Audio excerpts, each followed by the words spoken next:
All right. Sorry about being so late with this, kid. So if you weren't able to check back in afterwards, totally understand. I'm going to give everybody a few minutes to get here again.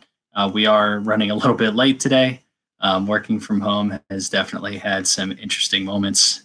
Um, Getting kids to bed for naps, for sure. So give us a couple of minutes here. If you have any questions or thoughts and you want to chime in the chat, please feel free to go right ahead. We'll get started. Hopefully in about 5 minutes here. But as per usual, general thoughts, general questions, things that you need from me, anything that you've noticed in terms of remote learning, what it looks like for you, if you're struggling with any piece of it. This is a great time to kind of get those questions and thoughts out of the way before we start to move forward.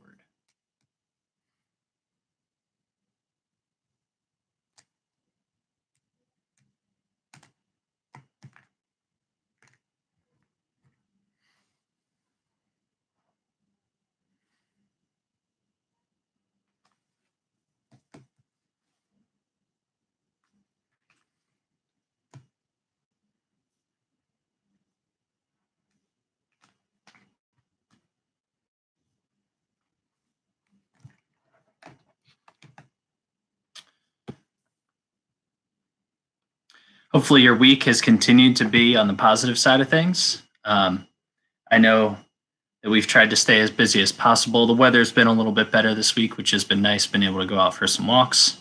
Hey, Matt, how you doing?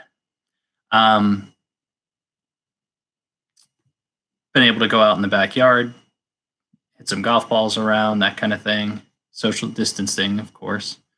But hopefully you're able to get outside, get some exercise in. This is totally out there, but for a couple of my athletes and former athletes who are stuck at home, I designed some at-home workout schedules for them. So if you're interested in some sort of fitness schedule, just shoot me an email and I'll put something together for you. There's obviously a wealth of information out there online, but if you wanted something, you're looking for something specific, don't hesitate to shout. Kind of a random thought that I had as I was getting ready for today.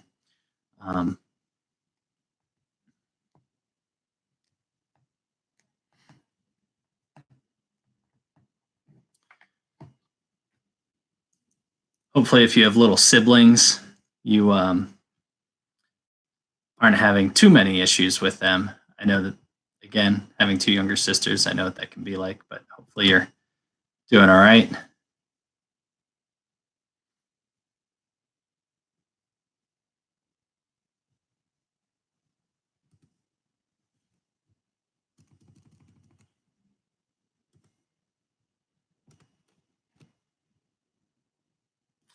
Sponsor of today's video, shout out to Star Wars. They've been somebody sent me a random pack of Star Wars baseball cards, so I've been throwing up some Star Wars things. I know Period 10 especially, hopefully gets some enjoyment out of those. No other sponsor for today. We're doing this independently, putting this one together. We don't have to adhere to anyone's ad reads or guidelines. I don't know. Should I be like an actual podcaster and start just listing like random things that keep popping up?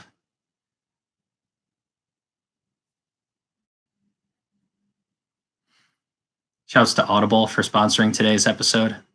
On Audible, you can browse tens of thousands of titles of your favorite works.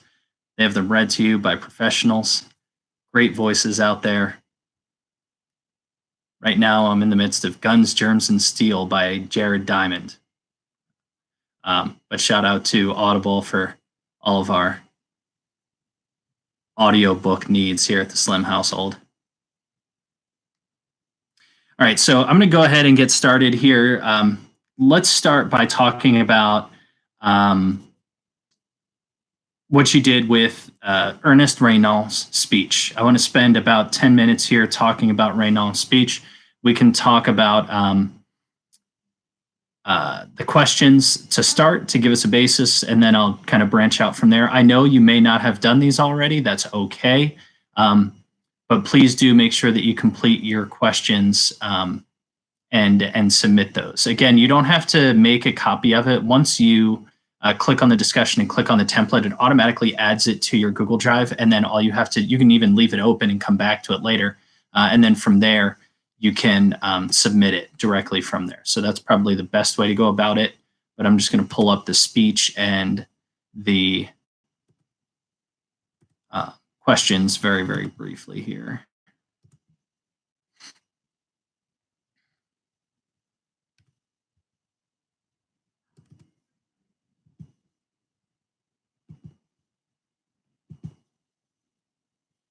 All right. So we got Ernest Reynal. And the very first thing, this is kind of where we started with this conflict and cooperation unit, where we started talking about sources. So talk to me a little bit about the source, Ernest Reynal. Who is he? How might this impact what he's talking about? And this gets into a couple of the questions down there that you, or on that sheet that you had to answer. But talk to me a little bit about him, about how what we know about Ernest Reynal might influence the way that we view his actual speech here. As we look at the dates, maybe how do those dates make sense? Put that into consideration for what we've done over the course of the last week here.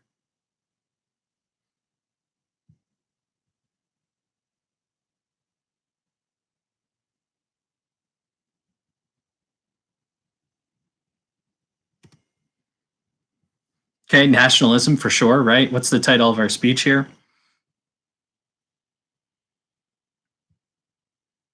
What is a nation? Qu'est-ce qu'une nation? Maybe? I don't know how to pronounce that. Yeah, sure, whatever. Yeah, nationalist. Okay, nationalism. And so what do we need to be thinking about when we're considering nationalism and when we're considering who Ernest Reynal is?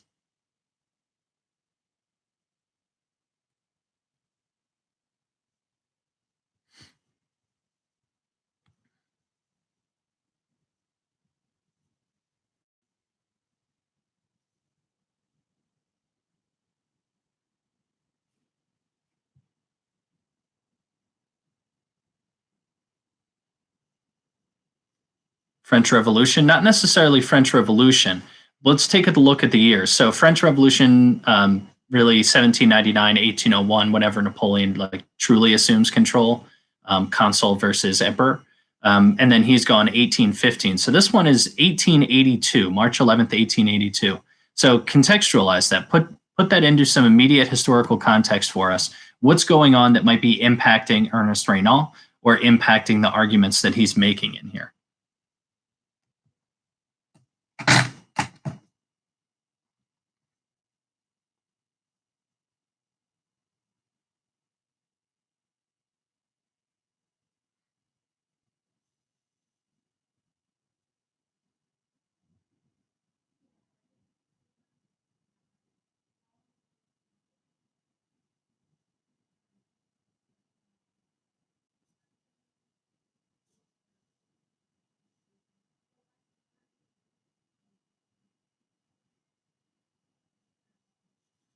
Any ideas? What's happening? 1882, again, is the date for the speech. So, what has happened in the years immediately preceding it, maybe in the last 10 years or so? German unification, right? And so, how does that impact Ernest Reynal?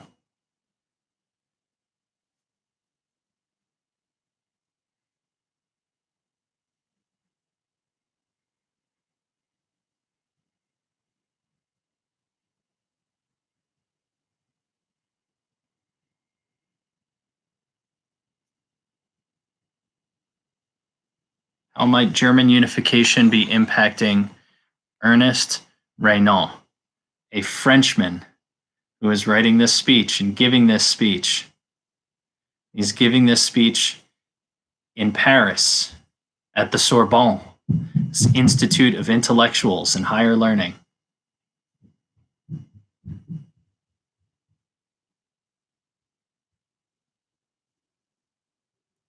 More of the people governing themselves, okay, and we'll get into that topic in a little. What nationality is Ernest Reynal, if you had to guess?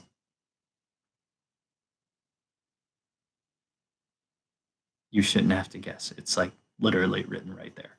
He's French. And so if he's French, how is he dispute over land? What do you mean, Emma? What land? What dispute? Situate me in some actual historical evidence.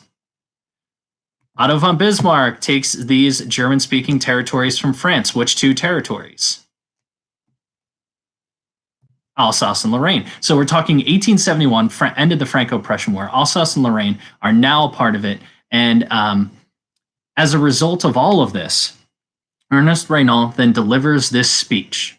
And so hopefully that gives us a nice frame of reference, because we need to understand that this is where Renan is coming from. This is such a black mark on the history of France that Alsace and Lorraine, in a famous painting and displayed on maps all across schools in France after this time, have the places of Alsace and Lorraine, the regions of Alsace and Lorraine, literally colored in black, a literal black spot in French history. And so as a result, that's kind of tinges some of the things he says in here, right?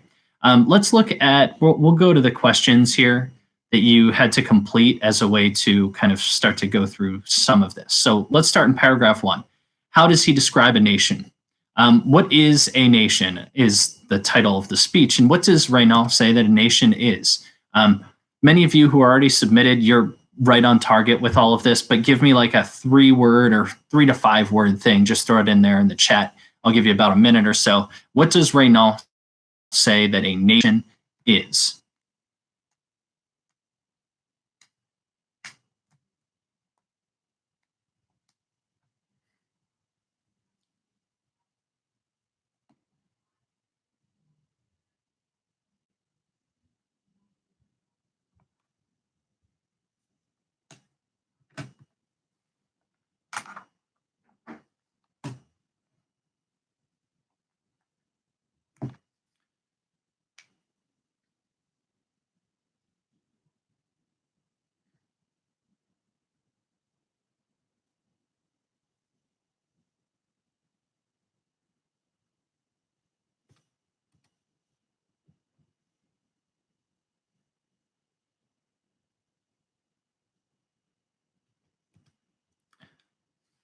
All right, some really good ideas in here. People united through past events, heroic events, right? Talks about the glory of the past, people who share a common experience, combination of the past and of the present, legacy. I like all of these words that you're using in here. I'm just going to read a quick excerpt from this. Sorry, let me go back. A soul, a spiritual principle. It's not just borders. It's not just these tangible things. It's also this essence of who a people are. A heroic past with great men in glory, the social capital upon which the national idea rests. One loves in proportion to the sacrifices that one has committed and the troubles that one has suffered.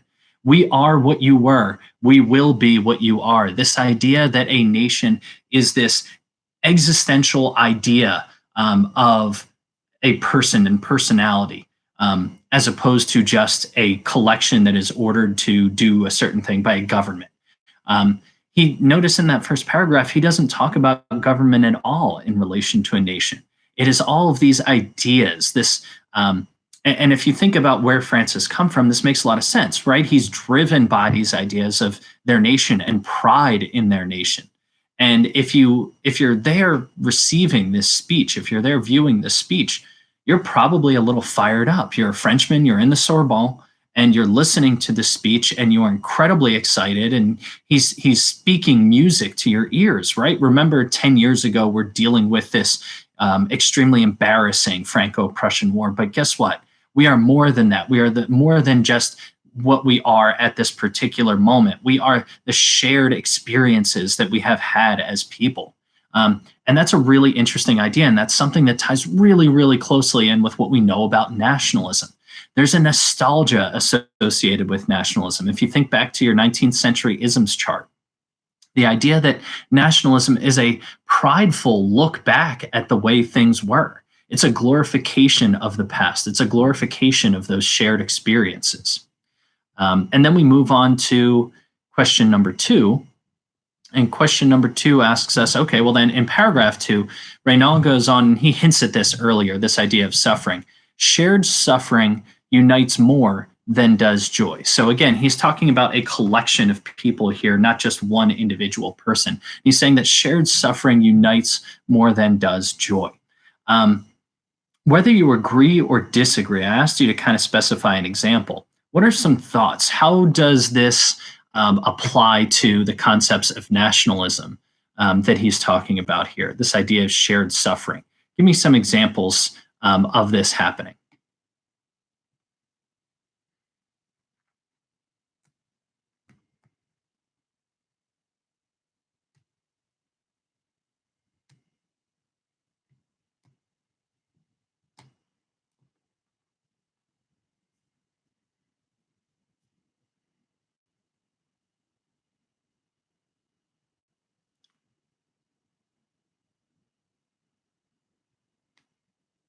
Crises, common suffering, American Rev, French Rev. Yeah, for sure. Um, and this, I think, is really interesting to view in today's world.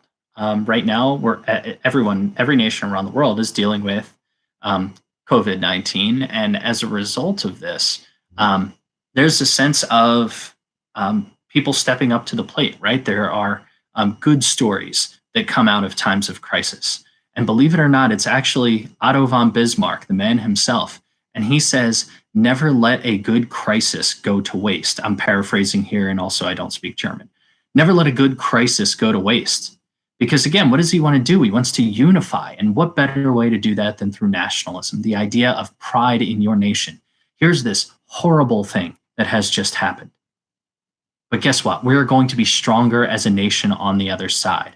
As we look back at these terrible things that were done, they fill us with pride in how we've been able to bounce back from them as people. And I say we, I just mean people in general. Justin gives us 9/11. A lot of people mention 9/11 in their papers. And yeah, you didn't necessarily live through it, but ask your parents what they remember from the days and weeks immediately following the events of September 11th, 2001. You could not go anywhere without seeing a flag on someone's car, without seeing people helping one another, without seeing this kind of idea of what it means to be American come out. And that's, this is the American spirit and the pride in the United States of America and what that allows you to do. There's mourning, but then that mourning is developed into something else. And why I want to touch on this now, especially, is when we look right now at dealing with this, there's a sense of, well, America will come back from this. There's a sense of things will get better, that we don't have to live and cower in fear of this disease. And this is different because where terrorism is meant to evoke terror, that's literally the definition of a terrorist, is meant to disrupt normal everyday operations. COVID-19 is doing the same thing too, but you don't show courage in the face of a disease. The disease doesn't react and say, well, guess what? Those people look too tough. We're going to tone things back a little bit. We can't handle the courageousness of these people. The disease is unfeeling. It's not sentient. Whereas for terrorism, the idea of responding with strength and with nationalism and with pride coming back is something that has an effect on the way that terrorism works. So I find it really interesting as a history dork, seeing the way that people reacted immediately following September 11th and seeing the way that people are reacting to the current health crisis in our nation around the world. So it's really, really interesting to see how we use some of these ideas of Ernest Renan and the effect that they have on the way that we behave. I would also say that a secondary piece of this is anti-somebody else. When we talk about nationalism, it's more than just patriotism, right? Patriotism, pride in one's country and one's self-identity, okay? But with nationalism, there's also a sense that you are better than somebody else. And so you get the feeling, if we understand the basic context of Renan here, that, oh, hey, he's also speaking ill of Germany. It's not outwardly so.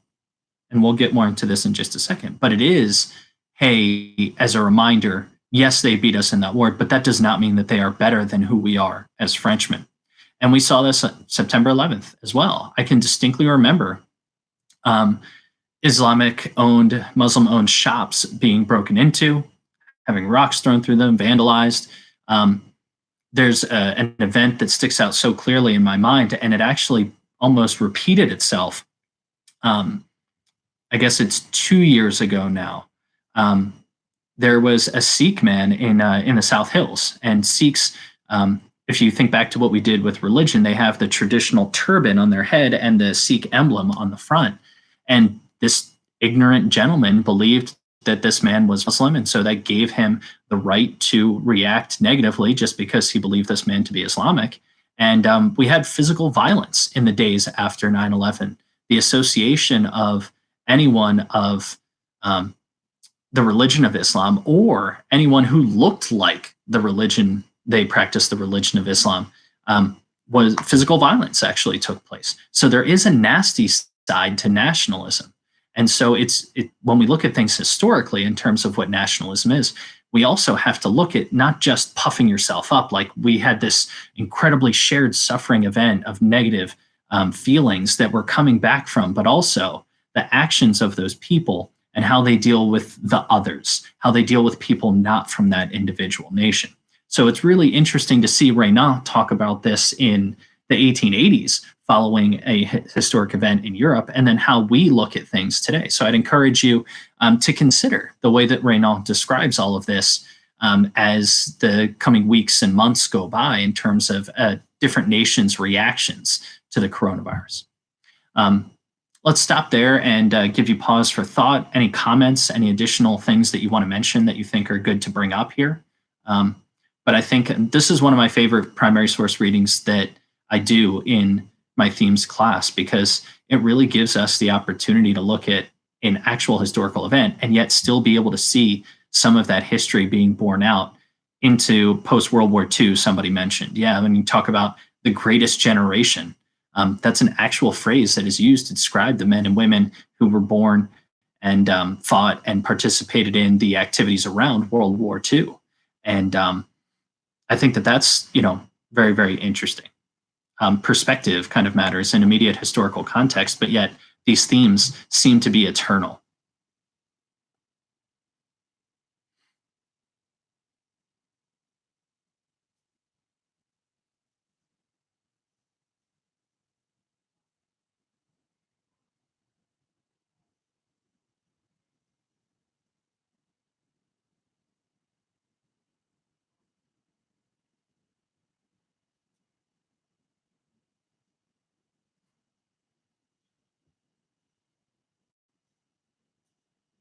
Okay. If something pops up, just let me know. But I want to finish up this so that we can jump into um, the last part of today, where I'm going to get into imperialism, and that's going to lead us into next week. And I'll give you a little bit of a um, kind of a breakdown of what next week is probably going to look like as I continue to work with it this weekend. Um, the last paragraph here. Um, a nation never has a true interest in annexing or holding territory that does not wish to be annexed or held. And I'll be perfectly honest with you. I think that there's no other way to put it. He's talking about Alsace and Lorraine here. He's speaking directly about these two places that had belonged to France. Yeah, there are some German speakers there, but by and large, these areas tended to be much more liberal than conservative in terms of late 1800s. So, from a political perspective, from an educational perspective, they would be much more closely aligned with the ideas of the French constitutions than they would be with the ideas of Otto von Bismarck. And what Renan is saying here is that if those people don't want to be a part of that nation, meaning Germany, they won't be a part of that nation. Eventually, they will rise up. Eventually, they will rejoin France. Basically, is kind of what he's getting at. And it's really specific, and so that's why it's super important for us to consider historical context. Okay. Any questions on the reading or in your answering of those questions? Remember, get those to me at some point today. I do want them in your own words. So even if you're listening to this prior to completing that activity, please make sure that you are actually analyzing, because to me, I'm going to put much more emphasis on the skills in addition to the content now. It's simply because it's going to be the best way for us to understand your mastery of this course. So we want to make sure that we are practicing those analytical skills with every primary source document we read, and you're going to get a bunch more next week to look at.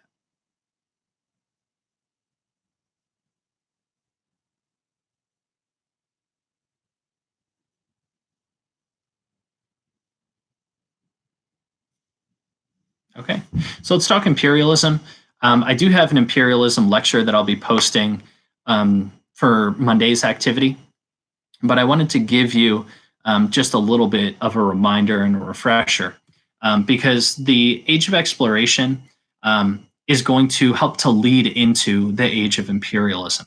As these European nations have developed coming out of the age of exploration, we start to see different powers take hold. And in the mid to late 1800s, those powers are really Germany, France to a lesser degree, um, Great Britain, and we're starting to see the rise of Russia. Russia is trying to become a player on the world stage.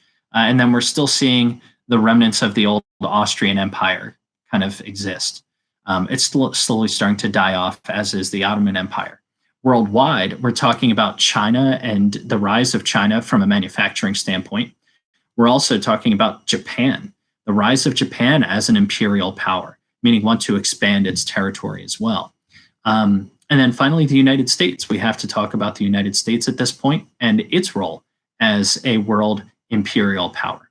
So these nations start to compete over land. And so I'm going to give you kind of Mr. Slim's definition of imperialism. It's the policy of expanding, and again, this is in the PowerPoint that'll be posted on Monday and in the lecture, policy of expanding the reach or empire by acquiring territory for economic and political expansion. And where we see maybe the best example of this is in Africa.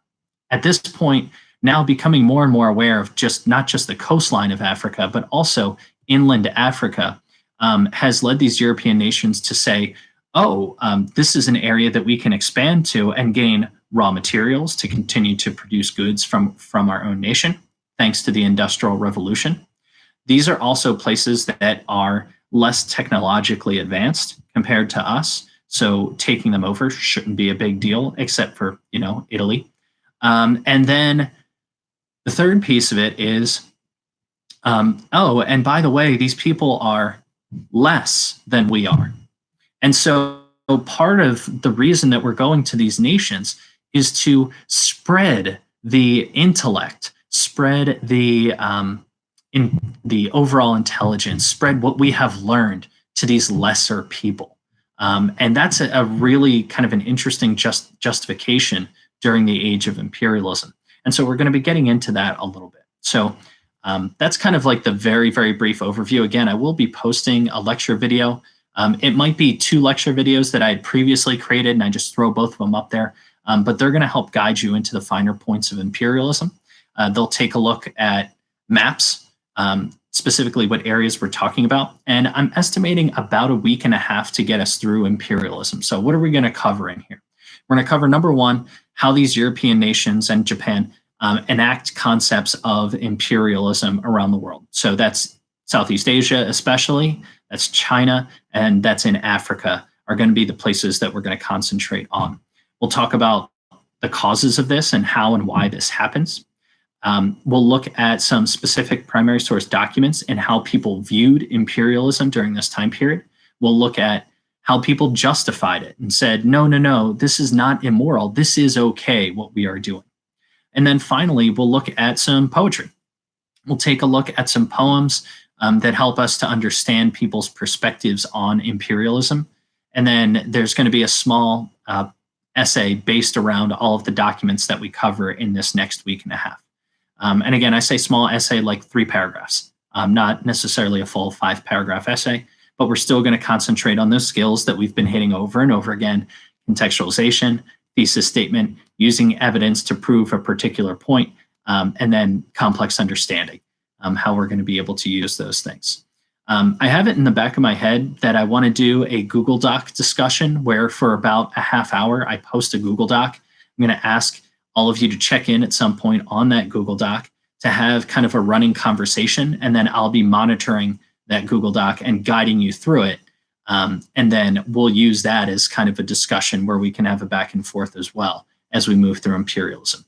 Once we get done with imperialism, so I'm going to say the essay is looking like not next week, Wednesday, but the Wednesday after that. Then we'll move into World War I. And World War I is going to take up some time because it's a perfect example of seeing multiple causes of war, multiple impacts of war, and how that impacts really the entire world historically into the 1920s and 30s, and then eventually into World War II. My goal is to try and get us to the Cold War. That hasn't changed. I have to redo my entire approach as a result of trying to figure out what is an appropriate amount of work for all of you. So if we're noticing something's not clicking again, please let me know. Please talk to me. I will be assigning the textbook pages, but I'll do it pretty much the way I've done it in the past, where, all right, by next Friday, I'd like you to have these pages done or these lessons done. You've already read about imperialism from chapter 23.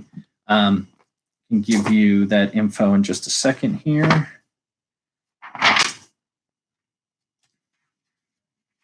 That is, so if you need to refresh prior to the lectures, etc., that is chapter 23. Lesson 3 is nationalism, so there's a little bit of that in there with Otto von Bismarck, etc. And then lesson 4 gets into Latin America and imperialism there. And then, so I guess lesson 4 is really the best spot for that. For some reason, I thought it was bigger somewhere else.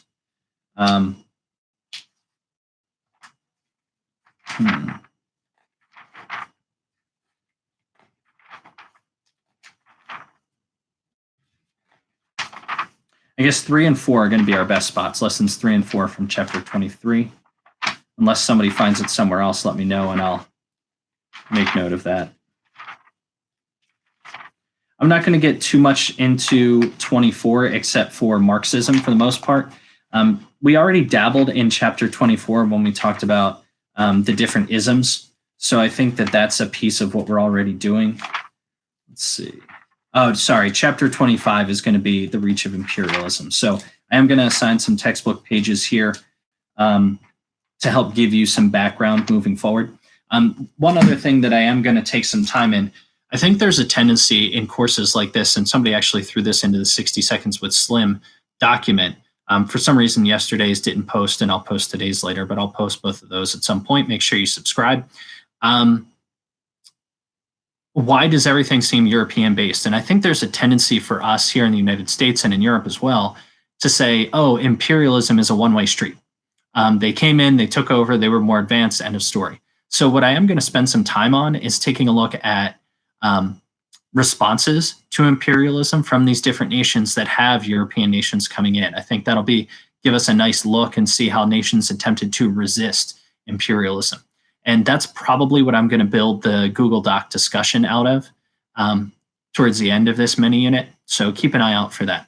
Hopefully this week, it seemed like people said this week went a little bit smoother compared to last week. Hopefully that continues for you. Any last questions or thoughts? Anything you'd like to discuss related to nationalism, Ernest Renan, or imperialism?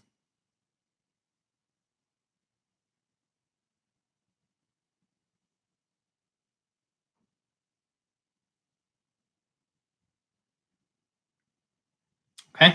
If you think of anything, email, remind, best ways to get a hold of me. Sorry again about starting so late today. Again, sometimes things are unavoidable and we work with them and we're just going to be flexible and go from there.